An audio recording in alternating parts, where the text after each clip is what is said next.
Tole daawwattoota keenya akkam jirtu nagaa keessanii kun gaammee miidiyaadha. Har'a barumsa waa'ee trigonometrii isiniif qabannee dhiyaanneerra. Amma xumuraatti nu hordofaa. Tole barumsa keenya har'a akkuma isinitti hime waa'ee trigonometriiti.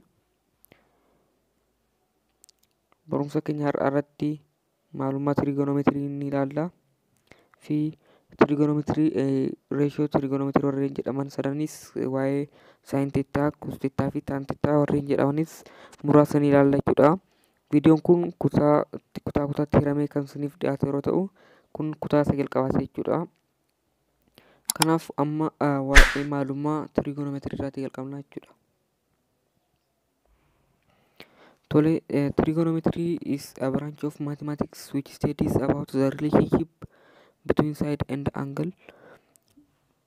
Trigonometry kan jennu dameewwan herregaa keessaa tokko ta'ee kan waa'ee hariiroo side and angle yookaan rogaa fi kofa gidduu jiru kan nu barsiisudha jechuudha. Kana gaafa jennu kan trigonometry kan nu gargaaru roga irratti hundoofnee karaatti kofa argachuu dandeenyuu fi kofa irratti hundoofnee karaatti roga argachuu dandeenyu akka barruuf nu gargaara jechuudha. Kanaaf xumura viidiyoo kanatti rog-sadee kofa sadii irratti kofa irratti hundoofnee akkamittiin dheerina rogoota baruu dandeenya, dheerina rogoo irratti hundoofnee akkamittiin kofa isaa baruu dandeenya kan jedhu ilaalla jechuudha.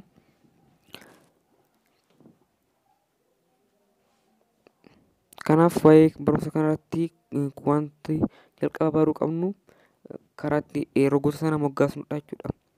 Rogoota kana kan fayyadamnu right angle triangle yookaan rog-sadee kofa sadii irrattidha jechuudha.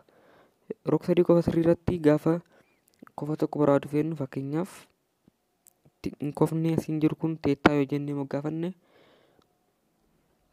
fi akkuma maqaa isaa irraa hubannu rog-sadee kofa sadii keessatti kofni sirrii tokko kan argamudha jechuudha. Kofni digirii 90 safaru jechuudha. Kanaaf yeroo hunda rogni kofa digirii 90 sana fuulduratti argamu akkuma asirratti argitan jechuudha. Rogni kun hypotenuse jedhama jechuudha. Kanaaf yeroo hunda kun wanta haala afaan jijjiiramu osoo hin taane yeroo hunda rogni kofa digirii 90 fuulduratti argamu hypotenuse jedhamee moggaafamaa jechuudha. Inni itti aanu rogni hypotenuse faana ta'ee kofaan nuun barbaanne sana nuuf laatu sun adjacentii jennee moggaafna jechuudha. Akkuma asirratti argitan roga hypotenuse kana faana ta'ee rogni kofa kana nu laate roga isa kanadha jechuudha. Rogni kun immoo kanaaf adjacent jennee moggaasna jechuudha. Inni itti aanu roga lamaan kana moggaasnee jira. Rogni itti aanee jiru roga isa kanadha jechuudha. Rogni kun akkuma argitan kofa nuun barbaannu fuulduratti kan argamudha jechuudha. Roga nuun barbaannu fuulduratti argama. Kanaaf rogni kun opposite yookaan faallaa roga kofa nuun barbaannu irratti waan argamuuf opposite jennee moggaasna jechuudha. Kanaaf amma kallattiiwwan gara reeshoowwan trigonometiriitti dabarraa jechuudha. Reeshoowwan trigonometrii kun kan dura akkuma dhageessanii beektan tokkoffaan saayin teettaa kan jennu yeroo ta'u, inni lammaffaa kos teettaa fi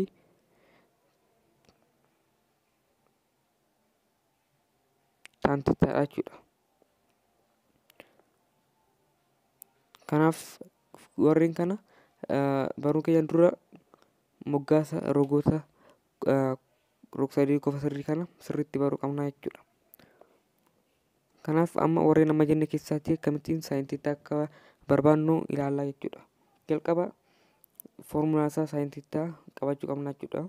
Foormulaan isaa kan nutti yaabatu yoo ta'e karaa salphaa bifa kanaan qabachuu dandeenya jechuudha. Sookaattoo jennee qabachuu dandeenya jechuudha. Tole, kan irratti aanu bifa kana foormulaan amma ilaalle kana sookaattoo jedhu kanaan saayinii yeroo barbaannu isa jalqaba jiru yookaan soosa jedhu kana fudhannaa jechuudha. Soosa jedhu kanarratti eessiin kan bakka nu buutu saayinii yeroo ta'u, oon bakka kan nu bu'u immoo opposite ta'a jechuudha. Echiin inni hafe immoo kan bakka nu bu'u hypotenuse ta'a jechuudha. Kanaaf foormulaa kana salphaatti fayyadamuun kana karaa salphaa yaadachuu dandeenya jechuudha.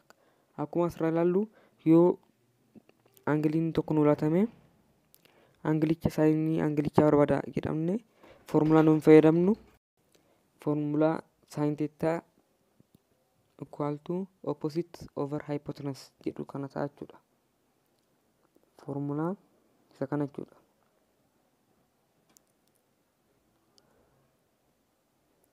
Foormulaa kanas qabachuun yoo isinitti ulfaate ta'e karaa salphaa soo kaatoo foormulaa jedhu kana qabachuu dandeessu jechuudha. Asirratti opposite kan jennu kun akkuma fakkeenyaaf saayin teettaa kanaaf barbaadaa irra yoo ta'e oppositiin kun roga aangilii nuun barbaadnu sana fuulduratti argamu yeroo ta'u hypotenusiin immoo yeroo hunda kan digirii 90 kofa digirii 90 safaruu fuulduratti argamudha jechuudha. Kanaaf wanti kun yeroo hunda bifa kanaan kan qophaa'u osoo hin taane amma fakkeenyaaf osoo saayinii aangilii barbaadaa jedhamne aangiliin sun immoo bifa kanaan argamu yookaan bakka nuun amma jirne kanatti argamu ta'e saayinii oppositiin isaa yeroo hunda fuuldura isaa kan jiru oppositii ta'a. Kan digirii 90 fuulduratti argamu yeroo hunda hypotenusii gaafa ta'u kan hypotenusii sana faana walitti dhufee kan kofa sana nu laatu immoo adjaasantii nu ta'a jechuudha. Kanaaf yeroo hunda yeroo saayin teettaa barbaadnu dura adda baasnee kan baruu qabnu oppositiin isa kam akka ta'ee fi hypotenusiin immoo isa kam akka ta'e adda baasnee baruu qabna jechuudha. Inni itti aanu akkamittiin akka koos teettaa barbaadnudha jechuudha.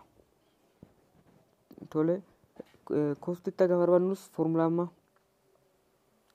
foormulaa kana fayyadamuu dandeenya. Soo kaatoo kan jedhu kana jechuudha. Kanaaf foormulaa kanarraatii soo kaatoo isa jedhu isa lammaffaa jedhu kaasa jedhu fudhannaa jechuudha. Achirratti siin kan nu agarsiisu koosii kan nu agarsiisu adjaasantii fi echiin immoo hypotenusii nutti agarsiisa jechuudha.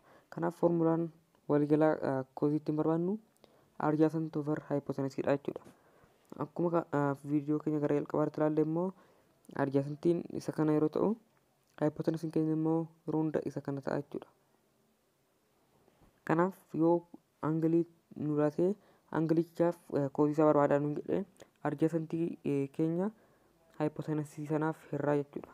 Gaafa kana koosii aangilii keenyaa faana wal qixa ta'a jechuudha. Inni itti aanu taan teettaadha jechuudha. Taaniin kunis akkuma warreen kan dura ilaallee saayin teettaa fi koosii teettaa reeshoowwan trigonometrii keessaa isa tokko yeroo ta'u kan immoo kan barbaaduu dandeenyu oppositii adjaasantii fi ruutiin ta'a jechuudha. Oppositiin keenyaaf sitti argamu kan yeroo ta'u adjaasantii kana firuun taan teettaa kana argachuu dandeenya jechuudha. Fakkeenya tokko isinitti agarsiisa jechuudha. Find saayin teettaa, koos teettaa and taan teettaa jedha.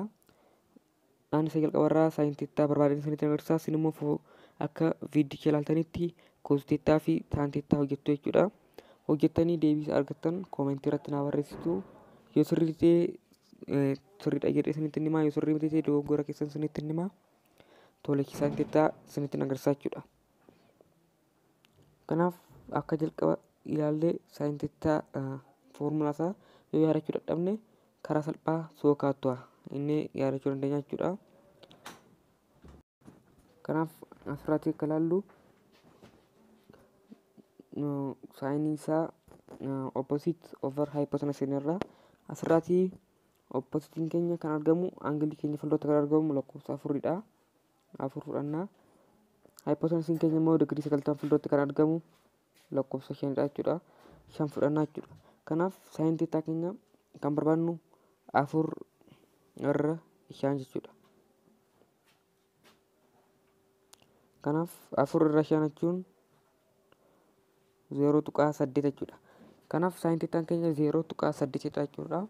Yoo aangilii keenya teettaan keenya meeqadha aangiliin isaa meeqadha digiriitiin ibsaa yoo jedhamne immoo karaa salphaa ammaaf kaalkuleetarii fayyadamuu dandeessu.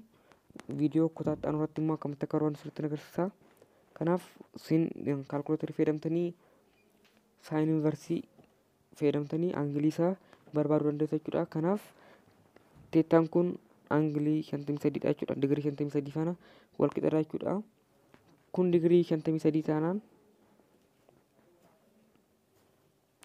kun digirii 53 taanaan kun digirii 90 ida'uu 53 ida'uu xaayettanii wal qixa 180 jettanii kofa sittafes argachuu dandeessu jechuudha. Bifa kanaan immoo deemtanii warreen hafan kana koos teettaa fi taan teettaa hojjechuu dandeessu jechuudha. Waan viidiyoo kana ilaaltaniif galatoomaa.